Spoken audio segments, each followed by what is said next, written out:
All right, all right.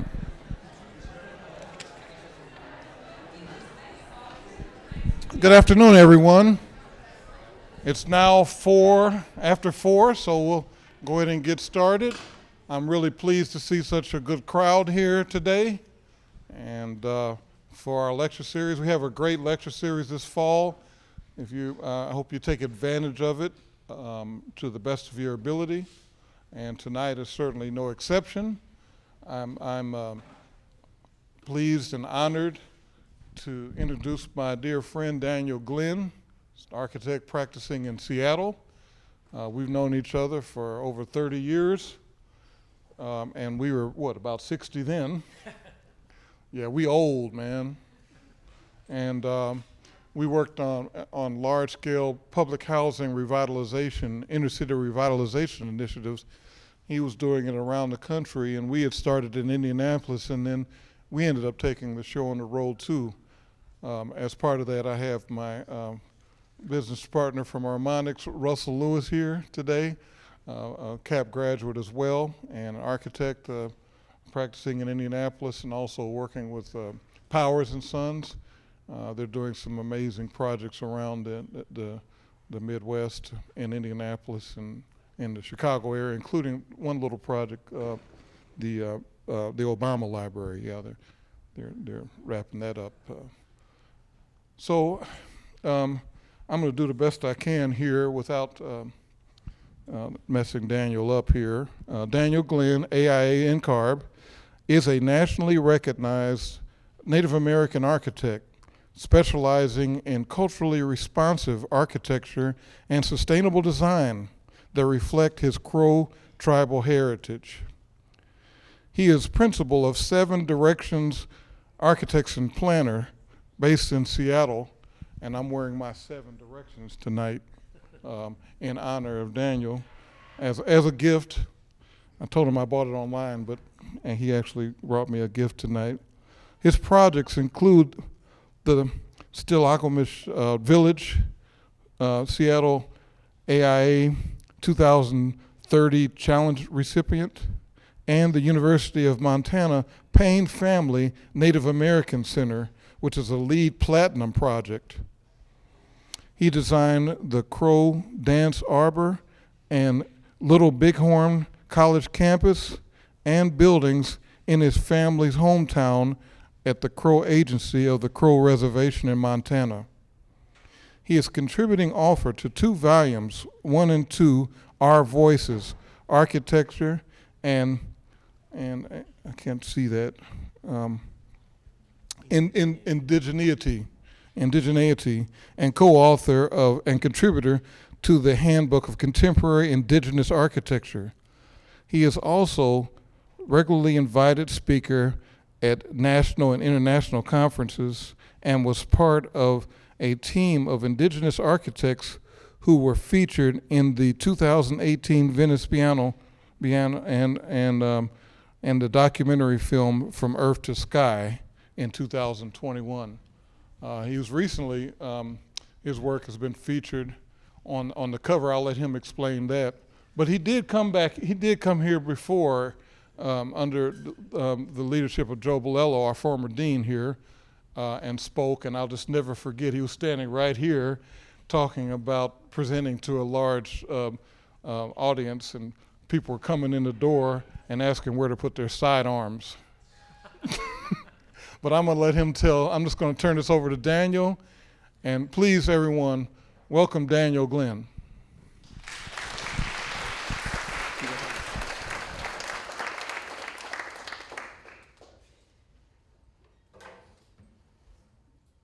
Is this going to work? Can you guys hear me? Great.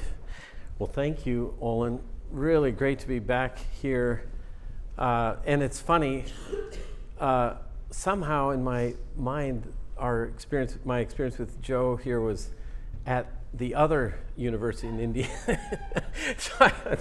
And that it was this exact same space, and I was just telling the story when we were setting up that we could not get my laptop to connect to this computer, and we ended up having to present the study that I did. It was a planning study called Paving Over Paradise outside of Yellowstone Park, and Joe was kind enough to do a special review of the study because I was getting attacked on all sides by the right wing in Montana who think one of our main recommendations was zoning, which in Montana for rural ranchers and stuff is sometimes it's like next to communism apparently. And it was no joke when we presented that in Montana, there were situations where people showed up with their sidearms, very concerned that we were pushing this onto them. But Joe helped out a lot in making sure that it was in fact a very legitimate study, and it helped out a lot there. But so I've been in this very space before, but I'm gonna, as I mentioned earlier, we did title this Culture, Climate, and Community. So I'm gonna be talking about all those aspects which filter all the way through all of my projects. I had fun today reviewing some of the work of some of your students. And those are themes that are just critical to what we do as architects. So I'm going to start off with the project that I did with Russell and Olin back here in the late 90s. And this was, we were both in our mid-30s, and this was really the first large-scale housing project that I was involved in, and I think that these guys were involved in an affordable housing project. It's Concord Village, Eagle Creek in Hallville in Indianapolis, downtown Indianapolis. And we just went by and drove through and got to see it in its current state. And as you can see, it was really intended to reflect the historic typology of the historic neighborhood that we were in, with the classic Indiana brick porches. And it was a large-scale urban design project. We were tearing down these kind of barrack-style housing projects that were there originally, and we reintegrated the housing into the grid of the neighborhood and introduced this as affordable housing, which at the time, there was no affordable housing that looked like this. I mean, to you all as young architects, it just looks like kind of traditional housing, but it was radical in the sense that this was not what you see for low income or affordable housing at that time. And a big part of that was the porch, which was a critical part, not just to reflect the history, but also Olin himself had done studies, I think it was like a thesis or something, on the porch and its importance in Southern life and how that had translated into the black community here in Hallville. And so we had to really convince the housing authority that a full large-scale porch like that was worth the money and important to the families. And we, in our typical process, which I do now all the time, and at the time it was new for for some of the participants, we did a workshop process. You can see me here. I had really long hair at the time, which I no longer have. But we worked with the residents there and did what we call a kit of parts.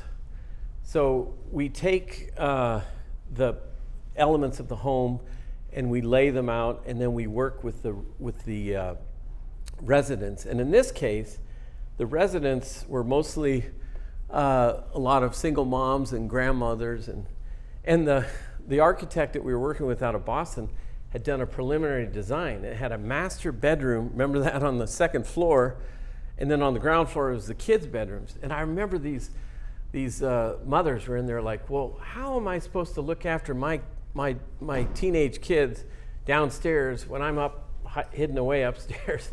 They had us flip the whole thing, put the ground floor bedroom as the mom's control zone. And then in the site planning, we had this idea that we would, at the time, most senior housing was isolated. They would put like all the seniors in a tower somewhere on the site. But these grandmas, they were the bedrock of the community. And so we came up with this idea of putting a grandma unit on every corner They were duplexes with a 2-bedroom and a 1-bedroom. And so each of these blocks has a grandma unit on the corner, and those grandmas are like the sentinels that sit there on their porch and watch over everybody. So it was a really seminal project for me as a young architect, and a lot of the elements that were in that have carried forward into my later design that I'll walk you through. But when it was first built, it was quite a phenomenon. It was a $30 million project, 230 units of affordable housing, and overall quite a success. But since then, over the past, since '98 to now, which is 27 years, I've been really refocused on my work with primarily tribal communities. And this all started because I was in Boston working there around the country on these Hope Sixes. And my father, who's an engineer, a Crow engineer, and my mother, they had a firm that I grew up in. And it was engineering, architecture, construction, primarily for tribes.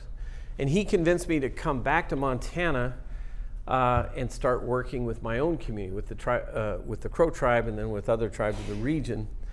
And I started this new firm, 7 Directions Architects Planners.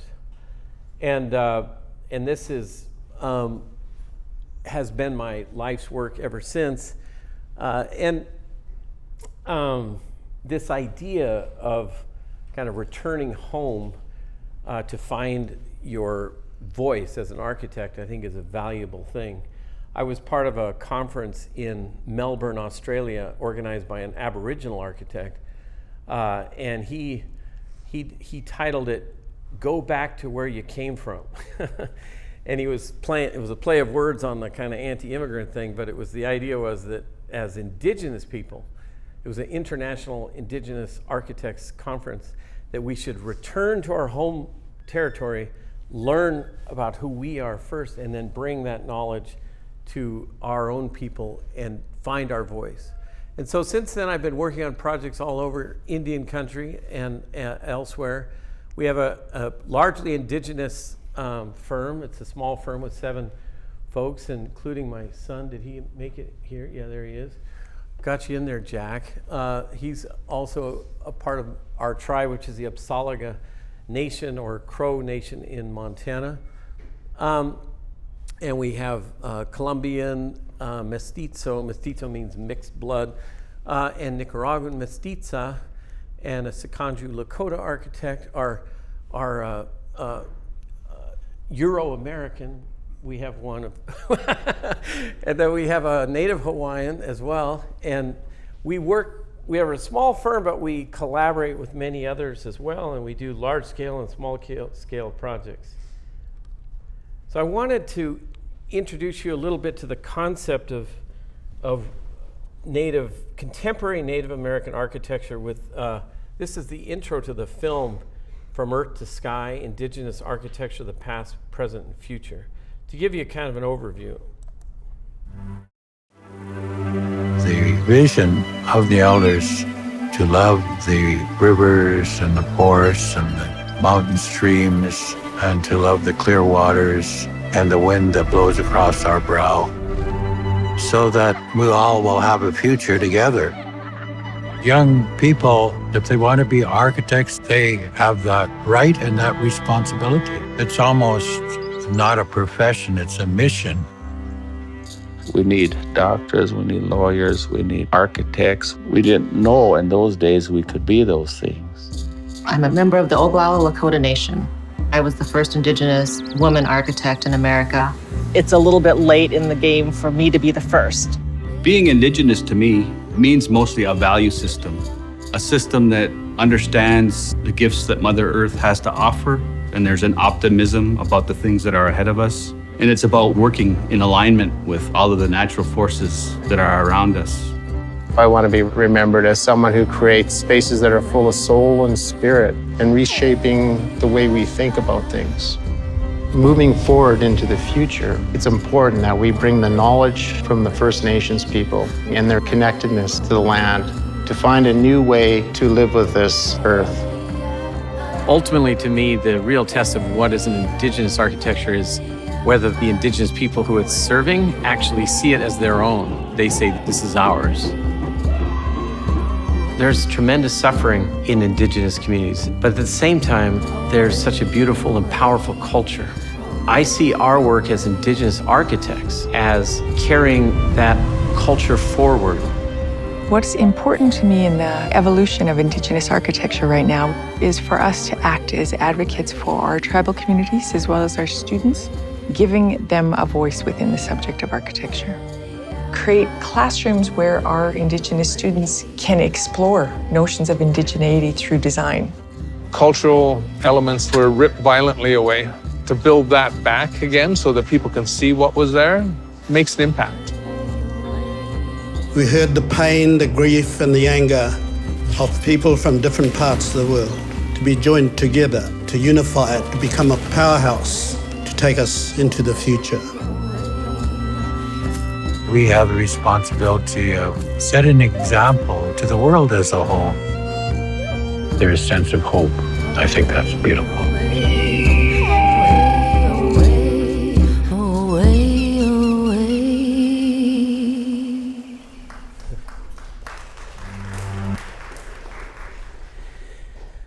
That film is an hour-and-a-half long documentary film that originated, as Olin was mentioning, from the 2018 Venice Biennale, when for the first time Indigenous architects represented North America.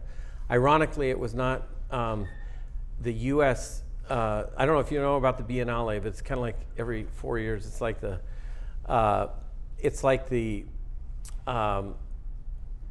Olympics of architecture in a way. We all come together and we present our work, and each nation selects a group to represent or affirm or a single architect. And the First Nations architects, they invited us, Native American architects, to come together and formulate this group of 18 of us who went over to Venice. And we did this exhibition of our work and who we are and where we come from. And then the film came out, which the filmmaker, he went and visited all of our original territories and met with and saw our work for our own communities. And so he selected 7 of the 18 that were full practitioners. But we're a very small group in the United States and in Canada, but it's a great group of people, and we've had that chance to come together and learn from each other. But our ancestors knew, of course, how to build in this place, in this continent. And there was this extraordinary array of architecture that you see represented in this diagram. And across the whole climate regions, you see responsive architecture, that this was what was here prior to contact, and that's largely been lost or radically transformed through settlement. But our argument is that, these were archetypes that were developed over thousands of years it keeps going back. It's now 20, 30,000 years of occupation of this land, and to develop these distinct typologies which reflect the culture, the climate, and the people of each place.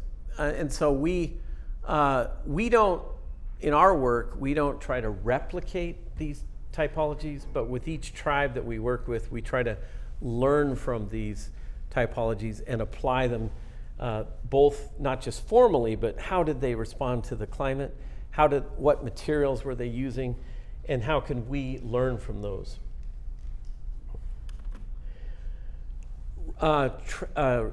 Tragically, what you just saw there after the colonization process on our reservations across North America, this is really what you see primarily, which we call the HUD home, which has been around since the 70s and even the 60s, which replaced that extraordinary diversity of culturally and climate-specific architecture to one that is this, what was based on a World War II veterans housing model, single-family house that was plopped down on reservations. And I'm here to fully confess, I was part of that, back in the 70s with my father's firm. We got contracts with the federal government to do housing, and we didn't even get to design anything. We were given plans from the Bureau of Indian Affairs and told, put these here in Montana or down in Arizona. People would overheat in one place and freeze in another. And so that radically started to change in 1997. There was the Nahasda Act, which was the act which created, it transformed Native housing to give back sovereignty to tribes to make their own choices about their housing and their buildings. And so ever since then, it kind of coincided with my own journey in '98 of working directly with tribes to create culturally specific architecture. So we start by looking at the cultures that we are designing for. And I love this quote from Black Elk, who was a Lakota elder and spiritual leader. And he said that everything the power of the world does is done in a circle. Our teepees were round like the nests of birds, and these were always set in a circle. But the Wasichus have put us in these square boxes. Our power is gone and we are dying, for the power is not in us anymore. So here he is talking about the power of geometry itself to affect how people perceive themselves and how they interact with their world. And you as architects are learning about geometry and its power and how to utilize that power to either uplift or in other ways you can bring down a people. And in this case, this is actually a house we designed. I designed it with students of Navajo students of architecture when I was at ASU. That's where, as I told you, after I left here, or Montana State, I ended up at Arizona State University and was running a design center. And we did these design build homes, which were test cases in how to do culturally and environmentally responsive housing. We used a material called Navajo Flexcrete, which is a aerated fiber reinforced concrete. And in this case, we created a courtyard with these beautiful tree trunks directly from the area there, and formulating what is the traditional home of the Navajo people, which is the hogan. And that became the courtyard of this structure. So the house is a hybrid of of more of a conventional Western house with their own homes, which they still, by the way, build and live in or use for ceremony. So the journey of my own family, and which reflects the journey of many indigenous people in North America, was one where our families were directly taken, our children. In this case, this is Susie Farwell, who was my great-grandmother, and her mother, and Mary Horsgard. And she was taken from our reservation in the late 1800s and shipped off all the way from Crow to Carlisle, Pennsylvania, to go to school at the Carlisle Industrial Indian School. And the idea was to strip indigenous people from their culture and their religion and their heritage. And these are the children that were brought there, and they were forced to wear a uniform and cut their hair if they were men or boys. And it was a real radical attempt to transform Native people into non-Native people, essentially. Ironically, it was a liberal or progressive concept at the time because it was considered better than just killing the people. That was the other solution. So in this case, they said, Colonel Pratt, who ran these things, he said, we're going to kill the Indian but save the man by sending our children to these schools. So unfortunately, this went on for several generations. My grandfather went to Chamawa Indian School, her son. And so there was this real effort to take away our culture. And so when we're designing, we're trying to bring that back. Sometimes I call my own work the long journey back from Carlisle. And we attempt to design for the 7 generations, which is the way we think of it. It's not 7 generations into the future, which you often probably think of it as. It's really 3 generations of this is my elders teaching, 3 generations of our ancestors, the present generation, and 3 generations of our descendants. So it's a lens that we look at everything through, honoring our ancestors and thinking about the present and the needs of people and looking to the future, which is about sustainability. This is that my dad's father and mother, my grandfather on our reservation in Crow Agency. He was a Crow tribal council member and leader. And in this case, he was just coming back from Washington, D.C., where he would often go for meetings and that kind of thing. So there was a lot of effort to retain our culture at the same time that we were having it taken away from us. And so my journey has been, studying architecture. How do we retain that culture and bring it back? And so the first part is to study the actual traditions of our people. And if you look at our traditional architecture, we see these various principles that carry through, like the cosmology, looking at the stars and understanding every dwelling, every structure is not thought of as just a building in the landscape. It's thought of as a part of the larger universe. And when you're in your teepee or your hogan, you know where you are in relationship to that. The eastern entry is important, not just because it's about honoring the morning sun, which it is. It's also a practical solution to the western winds that rip across the Great Plains. So you're turning your back to the wind. And then we have ceremonial structures like the Sundance Lodge, which are utilized for powerful ceremonies. Also the Sweat Lodge, that are ceremonies to reconnect us with our spiritual side as well as with the natural world. So we study these cultures. So since my early days working with my own tribe, I've branched off and worked with many different tribes. And so with each tribe, we study both their ceremonial structures and their dwellings and their village patterns. And we try to understand how we can apply that to contemporary architecture. And then when we look at sustainability, we study how extraordinary indigenous architecture was in terms of responding to nature, like the extraordinarily harsh conditions of the Great Plains in my territory. And that they created a structure which was viable in the hottest of the summer, 100-degree summers, and the coldest winters, where to get 50 degrees below zero, with a very simple structure with very minimal materials.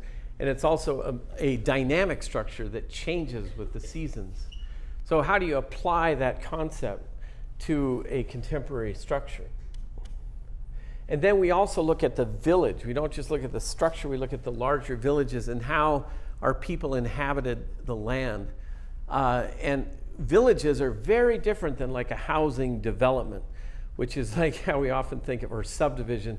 Villages were clustered communities that minimized impact on the landscape, created strong social integration, integrated gathering space with dwelling, integrated work with play, with ceremony, with learning, and all together. That's a village.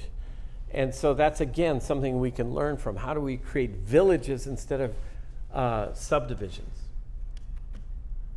So my firm, 7 Directions, it was funny, I was on the airplane with that t-shirt, and then the steward was like, "Oh, is that One Direction? Oh, the band?" It's like, "No, I'm not part of a boy band," but, and he said, "Oh, 7 Directions, that's an upgrade." But the 7 directions actually are the 4 cardinal directions and then up to Father Sky, down to Mother Earth, and the seventh direction is inward to your heart or your soul. And so when we approach a site and we come to that site, we think of those 7 directions from the very beginning. And where is the wind? Where is the sun? What are the views that we see? How do we connect to nature? And what was there before we came there?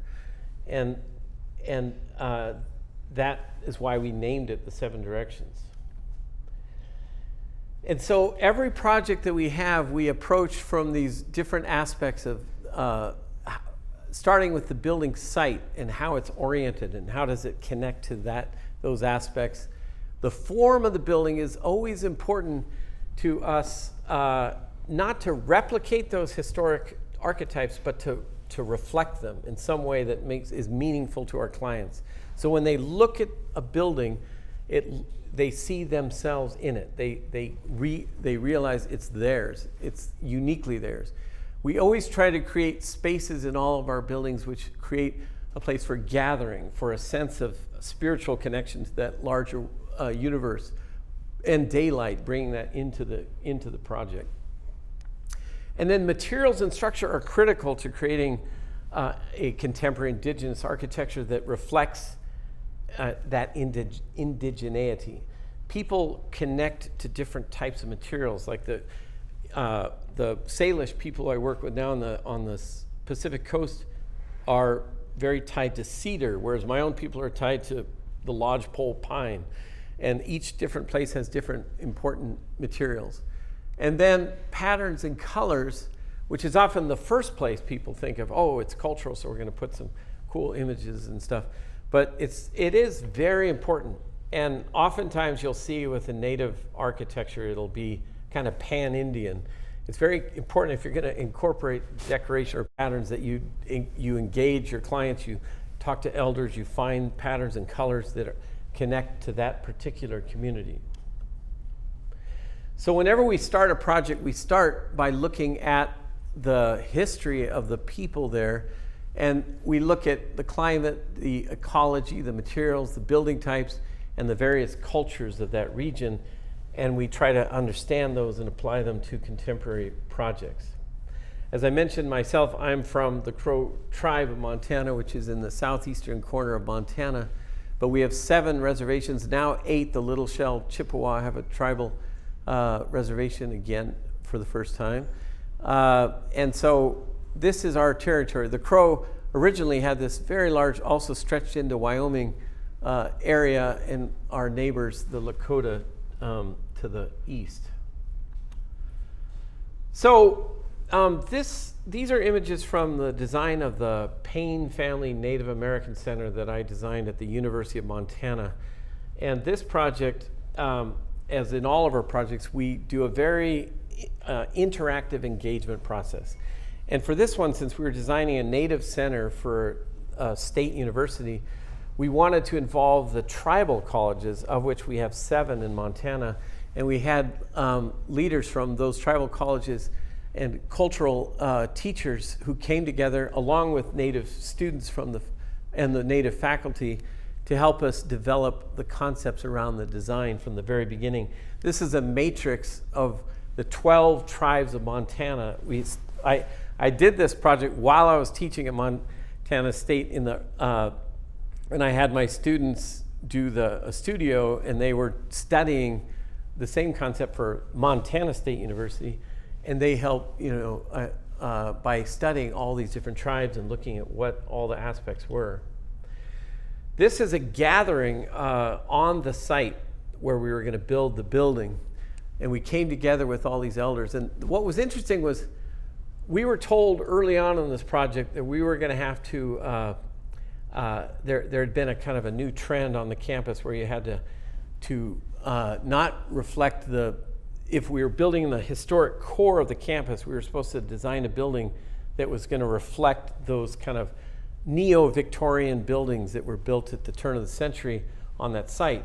And so we walked around the whole campus, and we were talking about that, and these elders were like, well, those look like the Indian schools that they shipped us off to. We don't want anything with a column or with brick and all this kind of stuff. They were against that look or feel.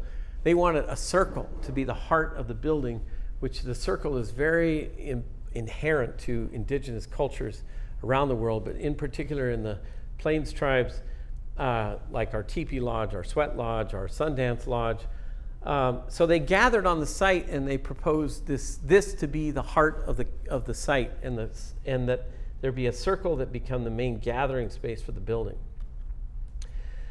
So we had a bit of a conundrum because there was a historic preservation board that was trying to force us. We had to present our projects to them.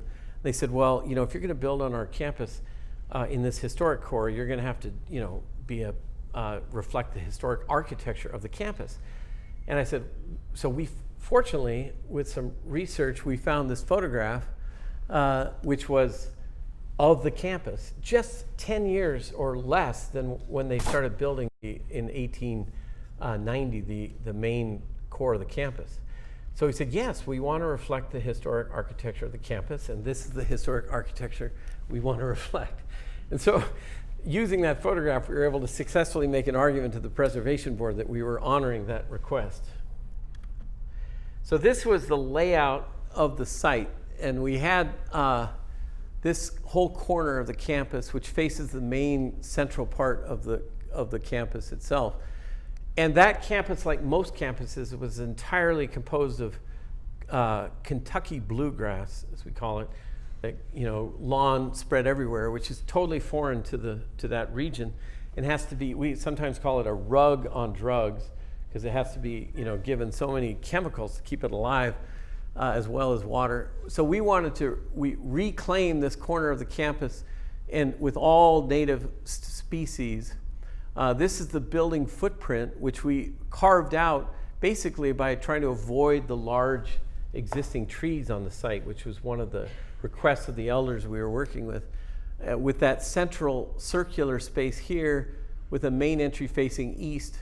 And then we came up with this idea that we would reflect the 7 reservations by laying out these circular gardens, and they form these are like the teepee rings that you still find up in the mountains all over Montana. And we made a native plant garden in each of these. This is one thing when you work with landscape architects, you learn how different they think than we think. Like when I first laid this out, I had these things, kind of geometrically laid out.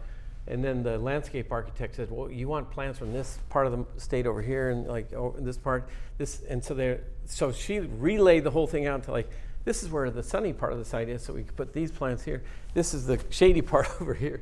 And then we ended up with this kind of layout. So one of the other key things that we do in our practice that I encourage all of you to do is to listen to your landscape architects. We probably have some here. Do we have any landscape architects in the audience? No? Is it all architecture students? We got one back there. But landscape architects, we bring them in very early in our design process. We learn a lot from them, and they're critical to what we do. So this is at that time, our SketchUp model, which we still use in our office, and of the concept for that design. That's that east-facing entry. That's the circle where we had gathered. This is this large structure, which again is not trying to replicate a particular structure, but it has elements like of the Teepee Lodge. It has canted walls, which are translucent, which are made out of cow wall, which is a translucent material, high-tech material, and then metal roofs, and then we have on the site we had this shade structure, which is related to the shade structures outside of the Teepee Lodge, and then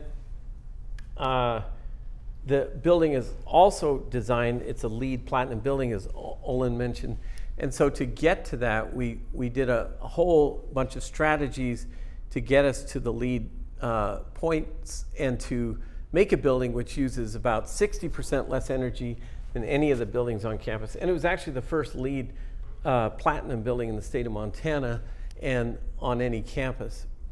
This was also the first Native American department building in the country when it was built in 2010. and so we were studying. One of the challenges we had when we first designed it was we were originally going to make it, very passive solar, so we had all this south facing, but because of the cultural priority of east facing, we had to do a variety of things to make that work out, and it ended up working quite well. This is a view of that building on that kind of historic core of the campus. This is that east facing entry, which you see from up above, and right as you come into the campus. One of the things the native students and faculty were adamant about, that this building not be marginalized like indigenous people are typically marginalized. And they used to have like a little house somewhere out in the neighborhood. Now they wanted a seat at the table. So this indigenous building is right in the heart of the campus, and it's become the most visited building on the campus. People come there on a regular basis, and they want to see it, they want to learn about it. In the basement of the building, in a later stage in 2016, we designed a planetarium that's underneath the main dance space or main gathering space, and that's also well visited. It was designed to both be shared by the Native Studies Department to teach the star stories, but also the planetarium and the astronomy department. This is on opening day with all the tribal visitors coming to celebrate the opening, including our Crow tribe, and we had flags from all of the various tribal nations at the front.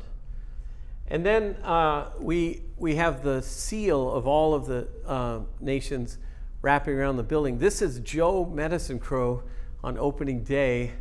He gave the opening talk and opened the building. And this guy at this time was about 92 or so. This gentleman was at, his grandfather was at the Battle of the Little Bighorn, you might have heard about, in Montana.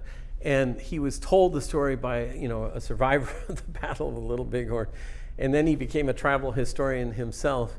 And it was such an honor to have him here. And we put a quote from him on the building as well. He passed away at the age of 102 just a few years ago. This is that main gathering space.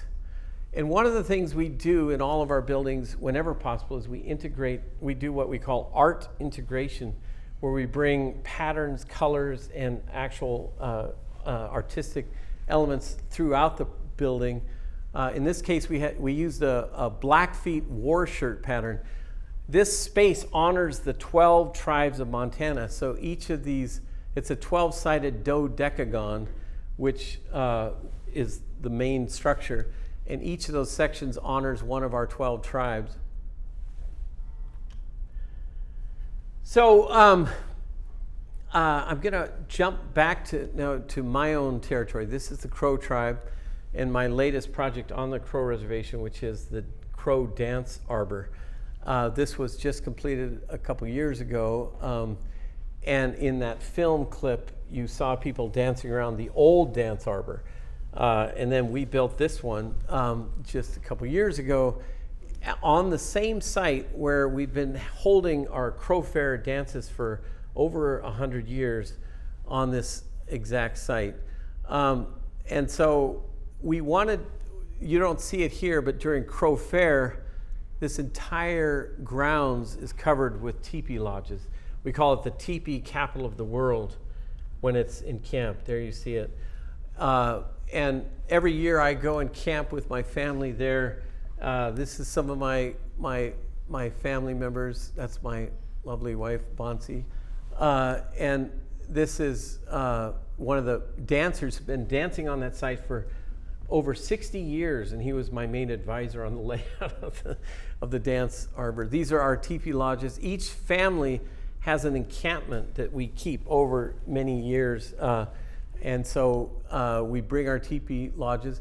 And at this camp, my auntie gifted my wife a teepee lodge, which was quite an honor. She's Kenyan herself. She's a Kikuyu tribal member. And that's the tradition. The wife gets the lodge. And so we have that in our family. This is a our drawing of the arbor itself, and we developed it to utilize the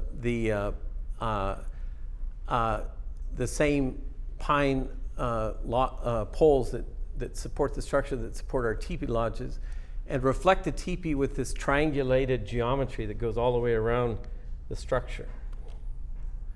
And we honor the four directions here with this red roof. Originally, this was supposed to be cowl wall, translucent panels that we wanted, and it was. They decided they were worried that wouldn't be enough shade, so it's a shade arbor. So we marked it instead with red. And this is the main entry. It's called it's the ceremony entry from the east, where all the dancers come in during a daily major dance where they all come together. Here you can see it at night. And we worked with a landscape architect who's Navajo, a good friend of mine, Jonathan Robertson. And he kind of tricked me because he never told me and I didn't realize until I saw this aerial that he based this whole thing on an arrowhead, the layout of the site. He took our circle and he transformed it, and so from above it has this beautiful arrowhead expression. Sometimes those landscape architects do stuff without telling you, but I still liked it. This is during the Crow Fair, which is an annual event, but there's multiple events throughout the year at this large gathering place. And there's seating for thousands of people, and there are about 1,000 dancers typically that participate annually in this event. There's also Crow Native Days and several other big events that happen here. And this is us. We were part of our parade that we have going through. This is on opening day with the Crow Tribal Chairman, and we had a native-owned construction company that built the whole thing, Northcon, and here we are going through the parade with our family. So even though, as I said, I'm from Montana, I'm based in Seattle, and for the last 10 years or so, I've been really focusing quite a bit on the Pacific Northwest and working with the Salish peoples, which have a very different climate, very different culture that we were responding to. So we studied again in this place the temperate culture of the region, the types of materials, like I mentioned, cedar, and their typology, which is called the plank house, which is their major structure. And so we were asked to design a community center for the Skokomish community, as well as at the heart of a tribal campus plan that we developed. And this is kind of a typical design process we go through on all of our projects. We do this whole pre-planning phase of research and analysis.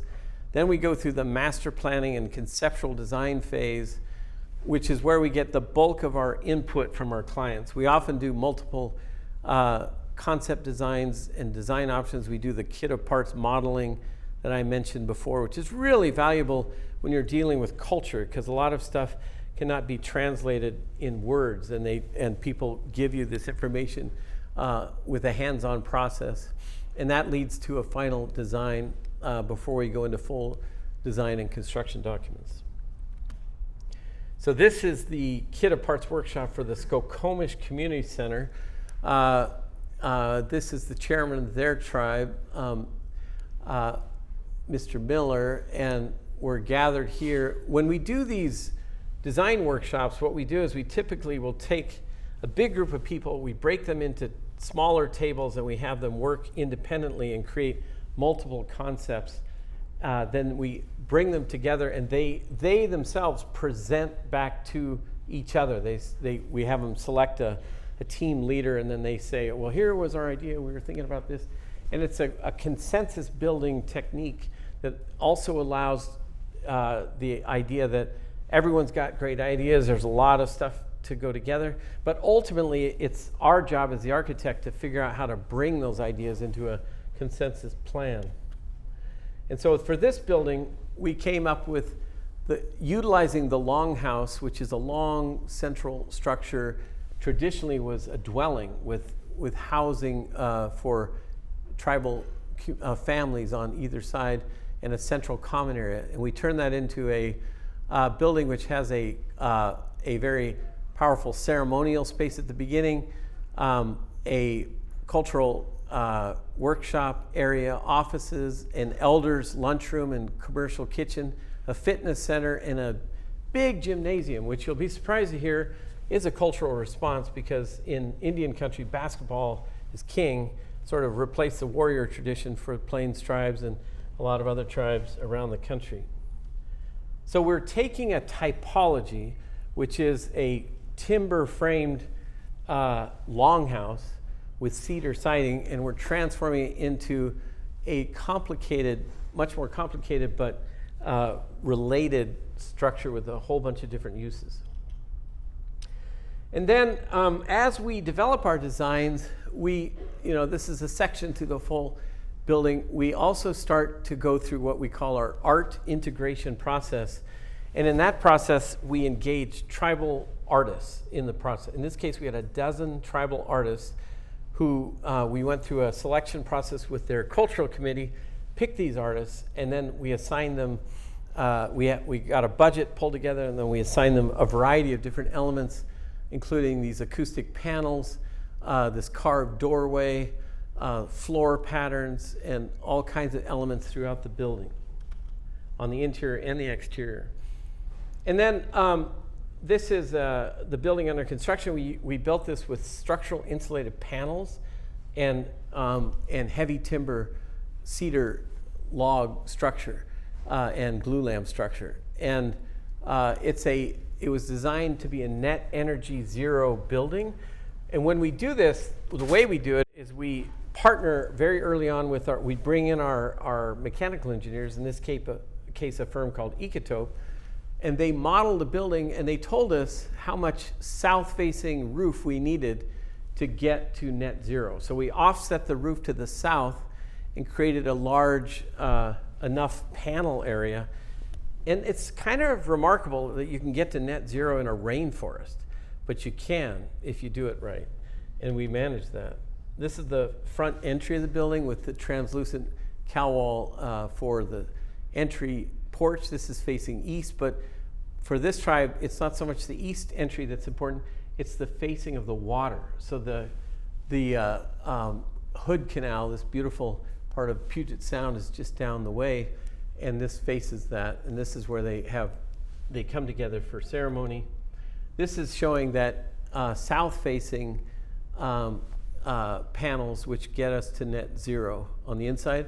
And then we use cedar, but we use it more carefully throughout the building because of cost and sourcing. The rest of the building is a cementitious fiberboard, largely because we're in, as you can see, a forest, and we have serious fire challenges in that area, so we want to protect the building with a cementitious fiberboard and clear the area around the building, as you see there. This is this amazing doorway carved by John Edward Smith, who's doing work for us right now on another project, and he's a Skokomish carver. This is literally his mom's garage, about a block from the site, where he was carving this amazing doorway that could sit in any museum in the world, and we got to put it in this building. This is all solid cedar planks that he carved this doorway. It's a two-sided doorway facing the main entry, and this is the other side of the doorway facing the gathering space. And this space, I gotta say, is one of my all-time favorite spaces I've ever had the honor to design as an architect.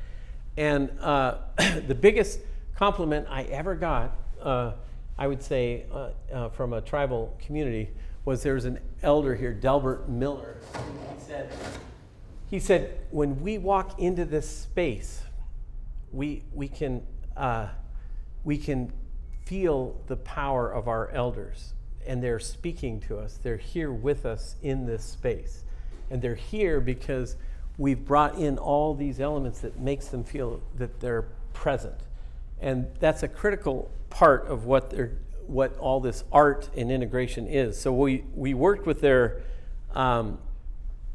cultural committee to pick Salish baskets that are part of their tradition, and woven baskets. And then those patterns from those baskets we introduce into the flooring and into these acoustic matte panels on the sides of the walls. The columns are all large cedar. Boy, this is an example, Olin, when you're dealing with your structural engineer. This is something you never want to hear on opening day.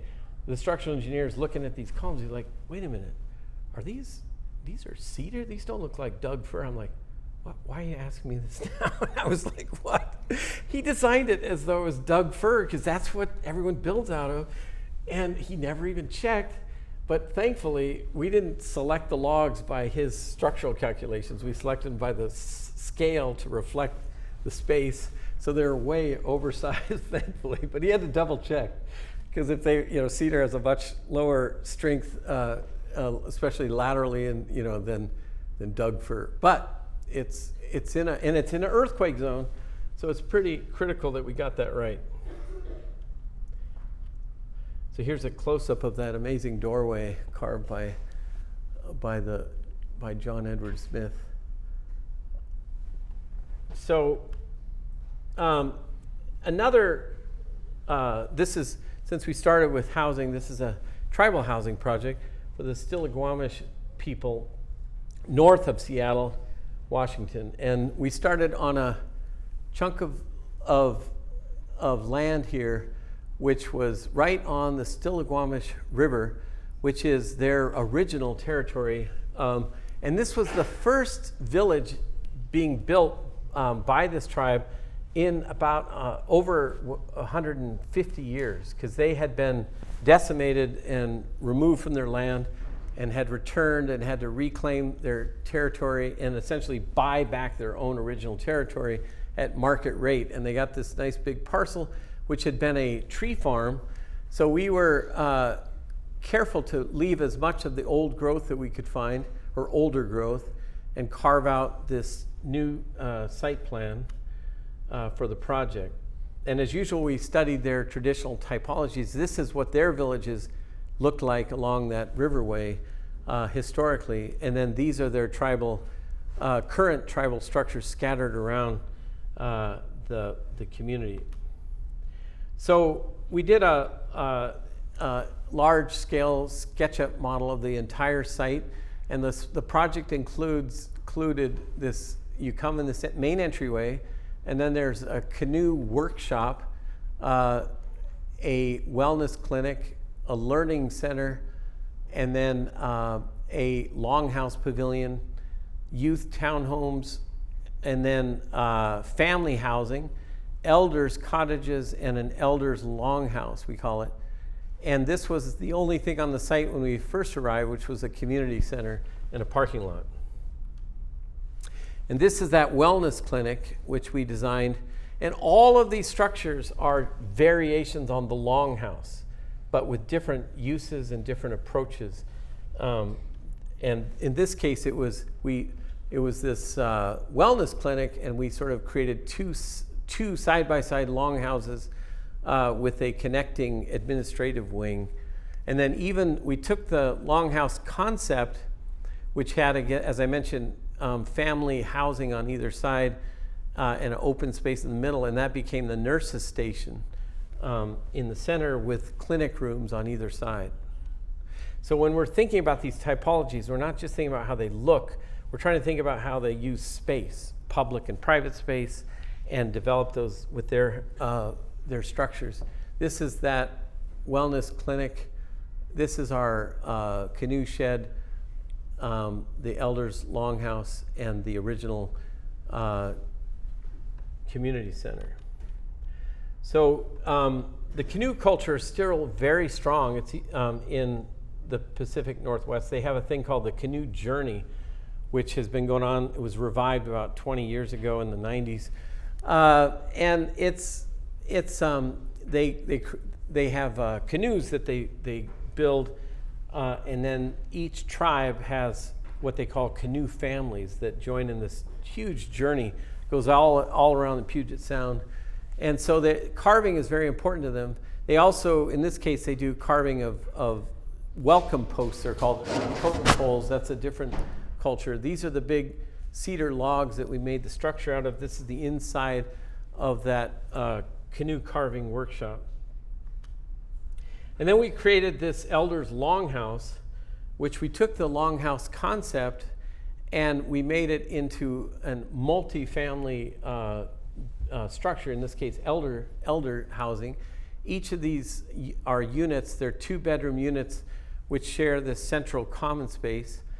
And we went through this whole process, and in the end they decided they want it semi-covered, so we used translucent panels so that it could be used throughout the year in a rainforest again. So these outdoor spaces are critical. And these are elder cottages, the same floor plan, but broken up into 2-bedroom little cottages. The longhouse is more for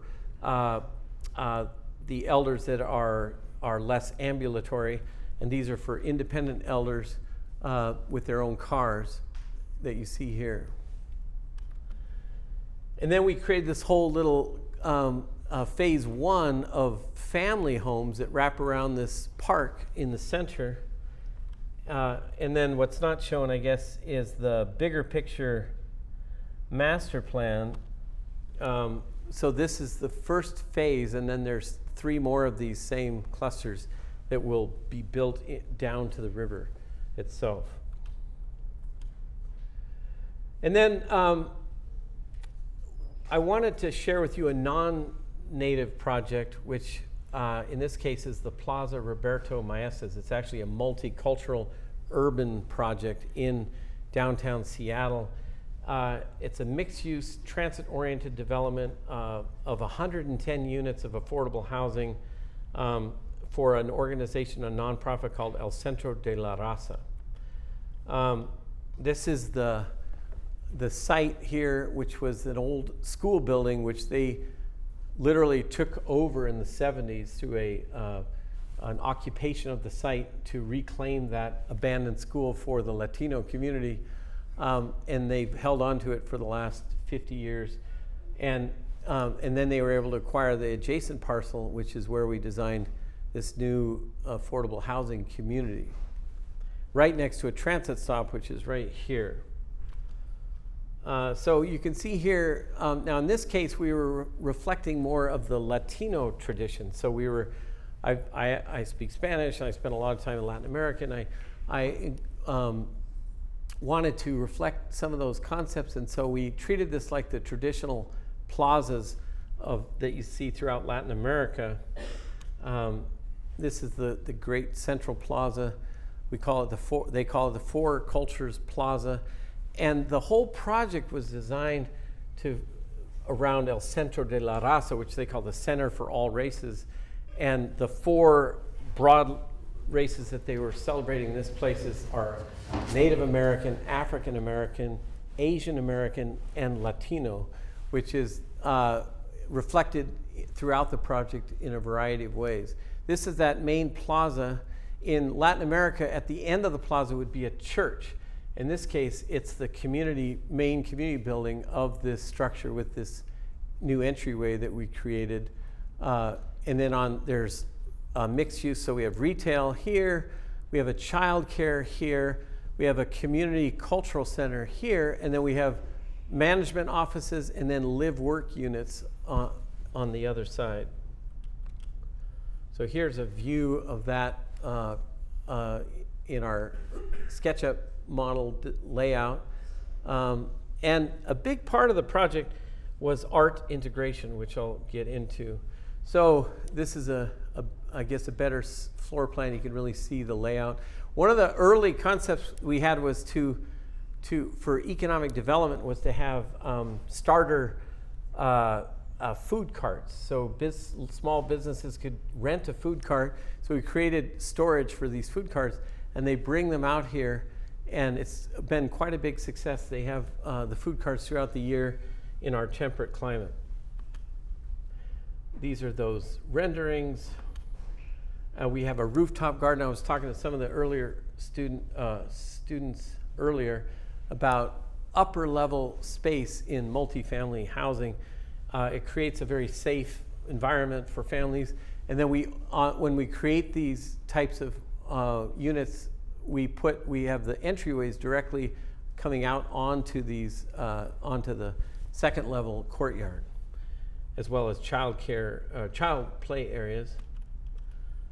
And then this is that art integration plan that we developed. And so for each aspect of the project, we created, for the outdoor and indoor, a variety of art elements that we have, including, and all of the art had to be an alternate because of the budget. We had to do it as a proposed concept, and then we were hoping to bring in the money, and then it was fortunately able to come in at the end. But these are columns that go all the way around the building, and so in those columns, we did a process where we integrated art. This is our artist team here, along with one of the founders of two of the founders of El Centro de la Raza, who are known as the four amigos from each of those four cultures. And this is where we inset this space in each of the main columns, a place for the art. And we worked with a Mexican studio, a friend of mine, Gonzalo Espinosa, who has a studio in Mexico, and he took all the artwork from the local artists and blew it all up and brought it in a truck all the way up to bring it into the building. And so each of these, we have these different elements. We came up with this idea of masks that represent the four different cultures. Here you see the art being developed and in place. Looks like we're running out of time, so I'll just run through these quickly. These are some of the interior patterns. And this is on opening day. These are Aztec dancers. And this is the new entry that we created for the old building, which doubles as a stage. And this is one of the sad cases where my client started as a living client, and by the end of the project, sadly, had passed away. This is Roberto Maestas, the namesake of the whole development. And this is his wife, who's still with us and is still the current director of the center. And just to wrap up here, this is the design that we did for the Venice Biennale that we mentioned, the layout of that with all of our projects. There are books available if you're interested in the subject, including New Architecture on Indigenous Lands.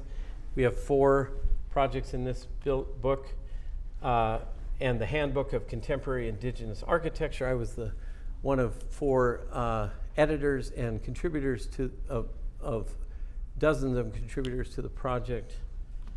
And then Our Voices, Indigeneity in Architecture, is all native voices writing about contemporary architecture. So that's my presentation. Happy to. So I was hoping we'd have some time for questions. I don't know if we still have time. Yeah, you can make that work. I mean,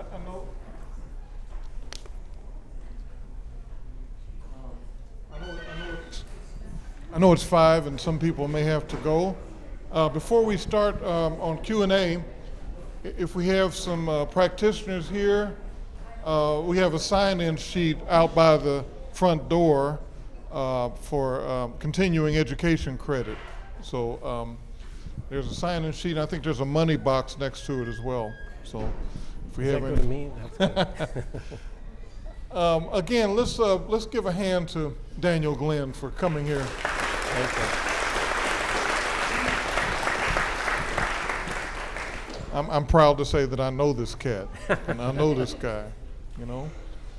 And so let's open it up. We'll spend a few minutes. I don't want to keep you all too long, but and keep Daniel too long. But we can open it up, and I'll do like Phil Donahue and run around the room. These guys don't know who Phil Donahue was. No. But anyway. You're dating yourself. Any questions? Comments? There's one right there. Right. Where was it? All the way down. Brooklyn.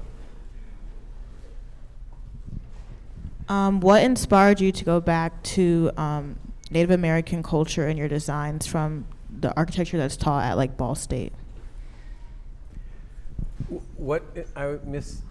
I couldn't. She's asking what inspired you to essentially go back home and to do the kind of work that you're doing after doing work in other environments from Boston to. Yeah, well, yeah, I spent my first 10 years out of grad school working all over. I was in Latin America, I was in India, I taught in India, I taught at University of Washington, housing and all this. And then I mentioned that when I was in Boston, my father, he said, you know, if you stay in Boston, you're going to be working for someone else your whole life. You know, why don't you think about coming home and working for your own people and see what you can do? And so I thought it was some really good advice. Turned out to be the best advice I've ever gotten. And I went home, and my first project, which I didn't show here today, was the design of the Little Bighorn College, which I started as a studio project with grad students at Montana State University, and it became a real project, which I continue to work on. We just completed the Crow Cultural Center design, which is in the same campus. So I've been working on that campus over the last, and my father was born in that town, and his house where he grew up was right next to the campus. And so it was, you know, I used to go there all the time with my grandfather when he was going to council meetings and hang out there. And we still have land on our reservation on both sides. My mother is from an area called Lodgegrass. My father's from an area called Pryor. And so we have our land there, so I'm always going home anyway. But now I have, you know, the opportunity to go home and give something back to that community, which is, I think, ultimately, that's why we consider ourselves a mission-based design firm. Home is always home.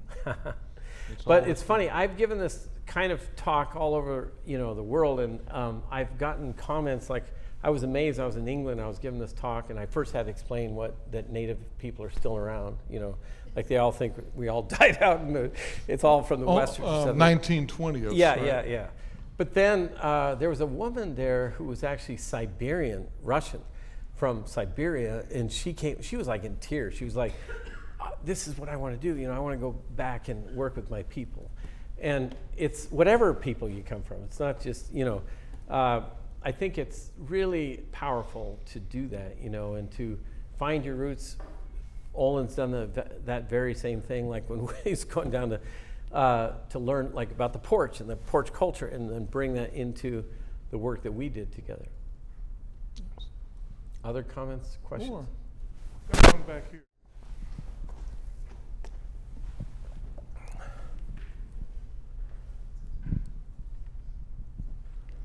So you talked about all the different steps in your like design process, your process to create these different spaces.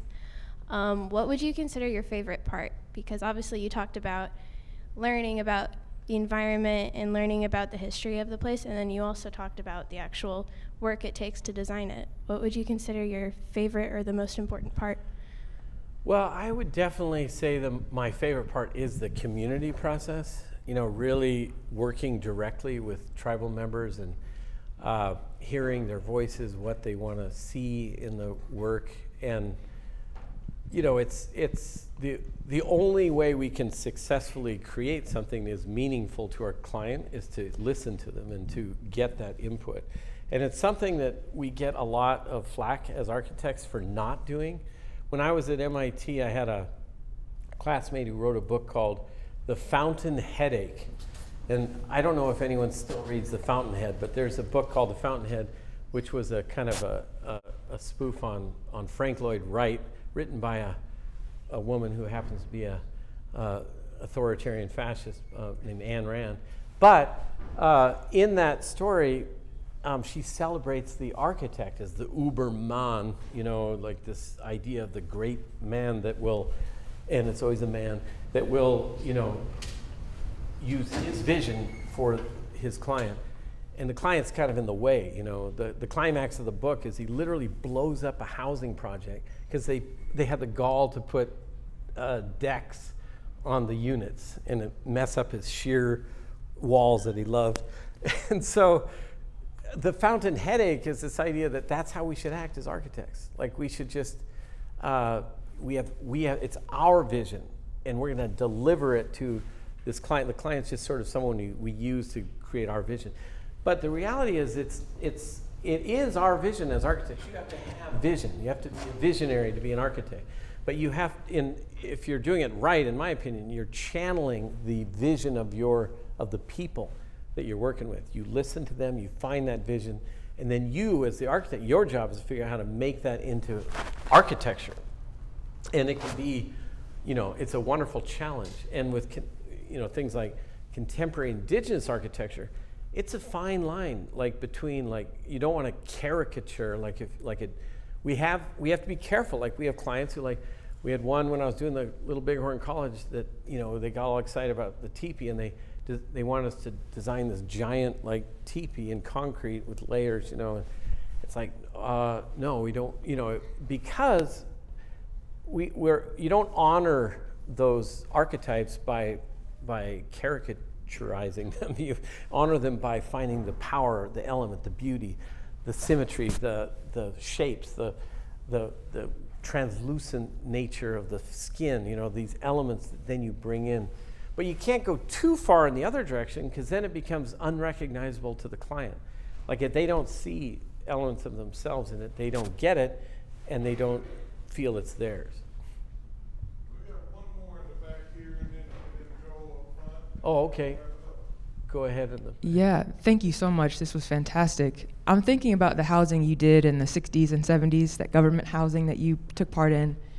As an architect today, with all of the knowing and wisdom you have, do you and your partners have conversations about going back to repair or to remodel or offer something more cohesive, welcoming, nurturing than what was planted then? Well, ironically, the very first project I showed that I didn't go into detail, the Nagizi house, remember the one with the big circle at the beginning that Black Elk speaks and it had the Hogan structure? That was actually exactly that. We went to the Navajo reservation and they had this old HUD house from the 60s. It was in terrible shape. Had a black mold and stuff, and they were freezing in it in the winter and overheating in the summer. Initially, they wanted us to renovate it, but we looked at it really carefully, and the only thing we could save was the slab itself. So we built this new structure on top of that slab and created that courtyard structure. And it was really interesting talking to the clients. They were elders, and they had grown up in Hogans, but they didn't want another Hogan. They wanted because they'd gotten used to individual bedrooms and the style of Western living. So we created this hybrid model, and they just loved it. And then we always learn from these things. We thought they had a wood stove in their old house, so we're okay, we're going to update this, and we put in this radiant floor heating system. And we realized after the fact that we learned that they were not utilizing this radiant floor. They just turned it off and put in their own wood stove. But because it was so efficiently designed, it only cost them $60 in the middle of winter to heat the whole thing. But they never connected to the technology of the radiant floor. You have to heat it up and wait for it and all this, and they go away, they come back, it's cold. So there's a fine balance in technology to finding what works for each of our clients. But there is a lot of that housing that we should be renovating, improving. We've done renovations over the years on some of it, but most of it was wood frame. It's not in great shape. It's like 40, 50 years old, some of it, and so we're finding usually it's better to start with new structures with that particular. And I guess Daniel, thanks so much for coming to Ball State again. I wanted to ask you, when you look at your work against the backdrop of a lot of contemporary work in the Pacific Northwest, and the things that we see that are award-winning design that come out of the Committee on the Environment, COPE, and people like that, there's significant similarity in the forms themselves. Where the work from just looking at this for the first time departs is in the way that you articulate the form. Spatial organization seems pretty similar. I don't know enough about the detailing of the work beyond the kind of visual articulation of it. But, and I also hear you talking about the spirit of the people that's invested in the work when it's done as being the real success of the work. So I'm curious from your perspective, knowing those overlaps with Pacific Northwestern architecture that you inevitably run into, I think, with at least the environmentally based work, where for you is the real richness of this? Is it in the articulation that comes out of working with people and generating the form and the buy-in that you get as a result of it? Well, first of all, I would say that we should recognize that Pacific Northwest style really is rooted in the heavy timber structures that have been there for 1,000 years. Yes. And I think that those architects were learning from that tradition.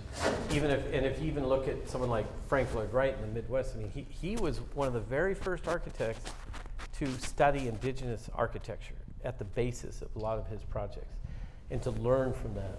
And so some of that stuff, like the big, and some of it, like you're saying, it's just climate responsive, big overhanging roofs, you know, the use of cedar and wood makes sense in the Pacific Northwest. But I think that the distinction with the native architecture is those elements of community and culture, and how do you address that in a building. So like that Skokomish Community Center, I mean, there's nothing like that anywhere. I mean, what's really powerful about that space in particular is the tribe. We went back and I wrote for the Journal of Architectural Historians, which, by the way, we're on the cover of that this month, or this year. Hope you look at it. And we have a wonderful article in that journal about the residential schools, and it culminates in my piece of it, which is about the Payne Family Center.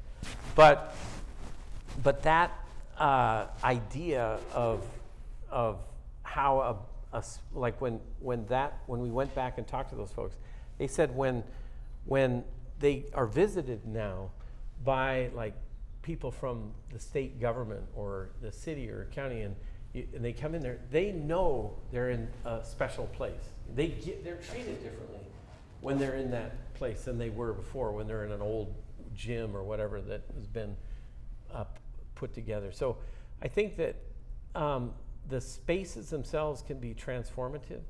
And then when you have the actual art of the people of the tribe, like integrated into the walls and on the, you know, it's powerful and it's uplifting, you know. So I think those are some of the distinctions, and certainly the even, you know, the use of space. Like a lot of our homes have these, you know, in the Pacific Northwest have that kind of long connected common space. Even in those units that I showed, we put the